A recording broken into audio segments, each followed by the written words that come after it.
Il s'est mis là en train de réfléchir. Qu'est-ce qu'il fera cet homme? Qu'est-ce qu'il fera cette femme? Et lorsqu'il a compris cette chose, c'est alors qu'il t'a créé.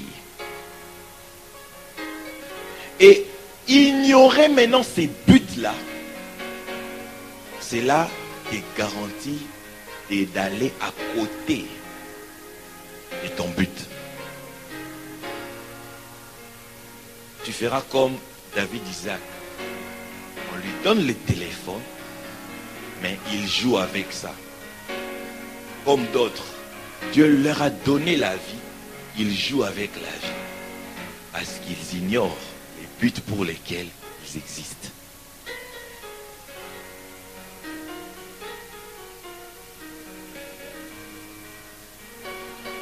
Ensemble, nous allons explorer la pensée des dieux. Le thème d'aujourd'hui, c'est savoir les buts pour lesquels tu existes sur la terre. Amen. Connaître les buts pour lesquels tu existes sur la terre. Et je suis en train de croire que après ces messages, chacun de nous saura les buts pour lesquels il existe. Amen. Nous saurons pourquoi Dieu nous a créés.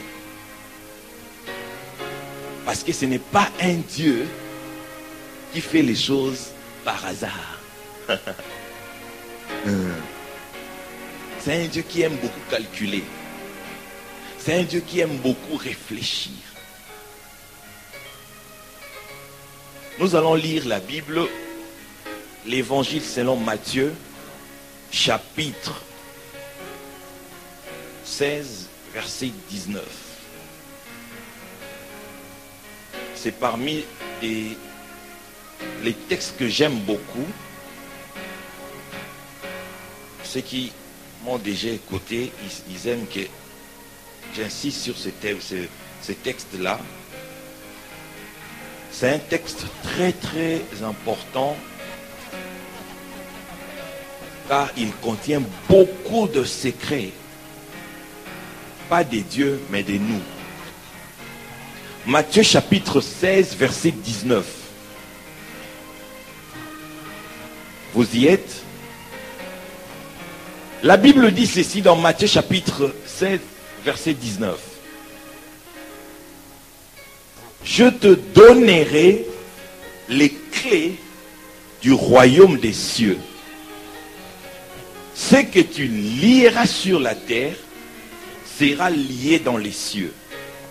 Et ce que tu délieras sur la terre sera délié dans les cieux. Amen. Comprendre les buts pour lesquels tu existes sur la terre. Le texte que nous venons de lire, maintenant là, nous révèle une chose. Ce quoi? La chose est que nous sommes premièrement dans un royaume. En tant que chrétiens, il est important pour nous de savoir que nous ne vivons pas dans une république, mais nous vivons dans un royaume. Très important. En tant que Français, nous vivons dans la République française. Mais en tant que chrétiens, nous vivons dans les royaumes des dieux. Et il est important pour nous de savoir qu'il existe une différence entre une république et un royaume. Le système de gestion d'une république est différent du système de gestion d'un royaume. Et la Bible nous déclare que nous, enfants des dieux, nous ne sommes pas dans une république, mais nous sommes dans un royaume.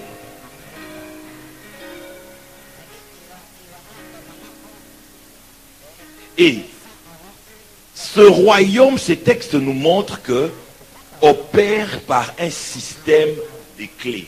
Amen. Jésus dit, je vous donnerai les clés du royaume. Ces clés-là ne sont pas les clés de la République de Dieu, mais ce sont les clés du royaume de Dieu.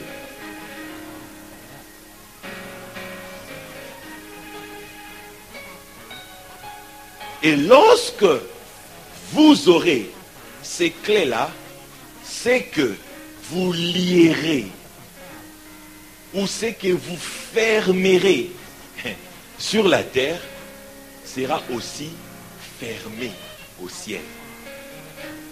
C'est que vous délierez sur la terre, ou c'est que vous ouvrirez sur la terre, sera aussi ouvert au ciel. Dans plusieurs textes de la Bible, nous voyons que chaque chose dans ces royaumes a sa clé. Dans le royaume des dieux, toute chose a sa clé. Si vous lisez Apocalypse chapitre 1er verset 18, Apocalypse 1 verset 18 rapidement, la Bible dit ceci: je suis le premier et le dernier et le vivant. J'étais mort et voici je suis vivant au siècle des siècles. Je tiens les clés de la mort et du séjour de mort. Là, le Seigneur est en train de dire qu'il tient les clés de la mort. Donc, la mort aussi a sa clé. Si vous lisez Luc chapitre 11, verset 52. Luc 11, 52. La Bible dit ceci: malheur à vous, docteurs de la loi, parce que vous avez enlevé la clé de la science. Vous n'êtes pas entrés vous-même et vous empêchez d'entrer ceux qui le voulaient. Donc ces textes nous montrent aussi que la connaissance, la science aussi a sa clé. Et tel que toi aussi tu es là, tu as aussi ta clé. Alléluia. Si nous essayons de lire Apocalypse chapitre 3, verset 7. Apocalypse 3, verset 7, la Bible dit: écrit à l'ange de l'église de Philadelphie, voici ce que dit le Saint